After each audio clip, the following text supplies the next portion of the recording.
তুমি আপত্তি দাও কে উল্টাপাল্টা গাল দিচ্ছ ঠিক বলছি কি উল্টাপাল্টা ঠিক বলছি হ্যাঁ তাহলে ওকে বলুন ওকে কি বলবে ডিভোর্স হয়নি তো, ডিভোর্স হয়নি, বিয়ে করেছে মার্চ মাসে, বিয়ে করেছে মার্চ মাস অব্দি টাকা লেনদেন করেছে আমার ফ্যামিলির সঙ্গে। কথাটা বুঝার আছে। আজকে ঘটনাটা বলুন, ঘটনাটা বলুন। ঘটনাটা আমি বিগত দিনে 19/8/2024 সালে এই নিয়ে একবার আমি ধর্নায় বসি আমার স্ত্রী ও সন্তানকে ফিরে পাওয়ার জন্য। একবার আমার স্ত্রী ও সন্তানকে ফিরে পাওয়ার জন্য ধর্নায় বসি। সেই মূলে সেই সময় কোনো কিছু সৎ সমস্যা আমি বের করতে পারি না, বের করতে না পারার জন্য আমি থানায় জানাই। থানায় আমাকে কোনো রকম আমাকে সাপোর্টিং করা হয় না, এবং কি আমার কাছে থানা থেকে যে স্টেটমেন্টটা দেওয়া হয়েছে, স্টেটমেন্টটা দিয়েছে, আমাকে তো স্টেটমেন্ট দেয়নি। তো থানা যে স্টেটমেন্টটা কোর্টে দিয়েছে সেই স্টেটমেন্টে লিখেছে যে ওই সুচিত্রা দুয়ারি মাঝি সে নাকি দ্বিতীয় বিয়ে করেন। তো দ্বিতীয় বিয়ে যখন না করেছে তো দুবরাজপুর গ্রামের ইউকো ব্যাংকের উপরে যে লজটি আছে লজে কেন আছে ওখানে, আমার এটা প্রশ্ন। সেই মূলে আমি এই দুবরাজপুর প্রাথমিক বিদ্যালয়ে আমার ছেলে ভর্তি করেছে, সেই মূলে আমি স্কুলে আসি। স্কুলে কালকে আপনি কি আপনার স্ত্রী সন্তানকে ফেরত নিতে এসেছিলেন? সন্তানকে ফেরত না, সন্তানের সঙ্গে এখন দেখা করতে এসেছিল, স্কুলে পড়ছে সেটা দেখা করতে আসছিলাম। তো দেখা করতে আসার পর আমি ওর মাকে দেখতে পাই। আমি স্কুলে আপনি খবর পেলেন কি করে যে এখানে আছে বলে ওরা? এখানে আছে, আমি এর আগেও এসেছি অনেকবার চেষ্টা করেছি ওদের সঙ্গে কথা বলার, কোনো রকম সৎ যুক্তি সৎ উত্তর পেয়ে উঠেনি আমি। তো এইটা নিয়ে বিগত দিনে প্রচুর আলোড়ন হয়েছে আপনাদের মাধ্যম দিয়ে, আবার আপনাদের মাধ্যম দিয়ে জানাচ্ছি একজন থানা থেকে কি করে রিপোর্টটা দিতে পারে যে ভদ্রমহিলার বিয়ে হয়নি। তো বিয়ে হয়নি তো এই দুবরাজপুর হচ্ছে যে এখানে কি করছে মেয়ে? আপনি কি প্রায়ই আসেন আপনার ছেলের সঙ্গে দেখা করতে? দেখা করার জন্য আসি, দেখা করেন? দেখা করি, সেভাবে সৎভাবে করে উঠতে পারেনি, কেউ সহযোগিতা করেনি।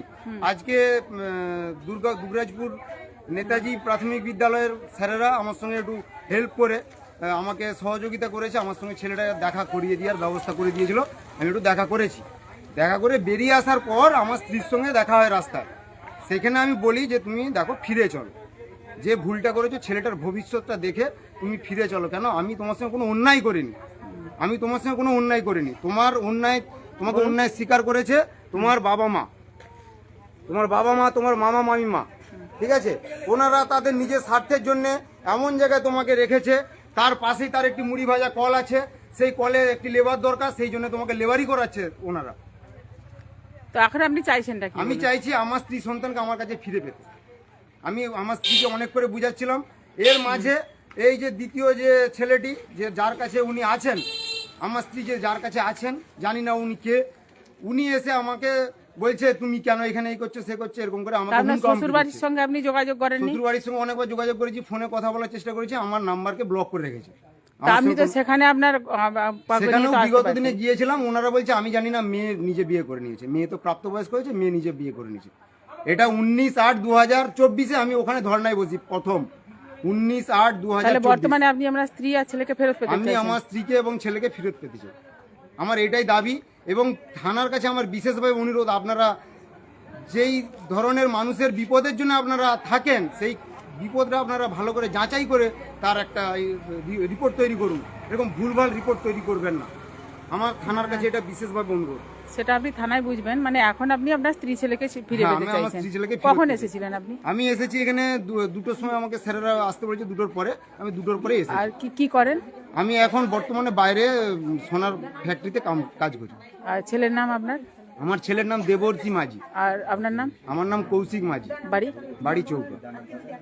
তা সেই থেকে আপনি বাড়িতে বাইরে আছেন? বাড়িতে মাঝে মাঝে আসি আবার যাই, আবার যাই। তো ও যদি না ফিরে আপনি তখন কি করবেন? ও যদি নাই ফিরতে চায় তো কি করবেন আপনি? না ফিরতে তো আমি ছেলেটাকে, আমার ছেলের সঙ্গে ভালো রিলিভ করে দিই, কিংবা আমাকে ছেলেকে ফেরত দিয়ে দিই। আপনার ছেলেটাকে দিয়ে দিলে? আমার ছেলেকে আমার কাছে ফিরিয়ে দিই। আমার ছেলেকে ফিরে পেয়ে গেলে আমি ওকে ডিভোর্স দিয়ে দেবো। আচ্ছা, ও তো ডিভোর্স দেয়নি, এখানে কি করছে, এখানে কেন থাকবে এখানে, এটা আমার বক্তব্য। ডিভোর্স যেহেতু দেয়নি, সেহেতু হচ্ছে যে ওর বাপের বাড়িতে থাকবে, ওর বাপের বাড়ি বাড়ানন্দী গ্রামে। সেটা যাই হোক, আপনি বাপের বাড়ির সঙ্গে যোগাযোগ করুন। হ্যাঁ, বাপের বাড়িতে থাকবে, ও কেন এখানে আছে? যদি বিয়ে না হয় কোথাও, দ্বিতীয় বিয়ে, সেটাও বাপের বাড়িতে থাকুক, এটাই আমার মূল বক্তব্য। এটা আজকে কি আপনি একাই এসেছেন না আমি বাড়িতে? একাই এসেছি, আমার ছেলের সঙ্গে দেখা করতে একাই এসেছি। কেন 2জন 4জন যদি নিয়ে আসি, মানুষ ভাববে হয়তো ছেলেকে আমি নিতে এসেছি, এরকম কোনো মানসিকতা নেই। ছেলেটার ভবিষ্যৎ আছে, ছেলেটা বাচ্চা আমার ছোট, ছেলেটাকে আমি যাতে না আমাকে ভুলে যায় বা আমার ছেলেটাকে দেখতে খুব মন খারাপ করে, সেই জন্য আমি বারবার ছুটে আসি ছেলেরটা নিয়ে। 4 মাস অন্তর আমি বাচ্চা চিনতে পেরেছে?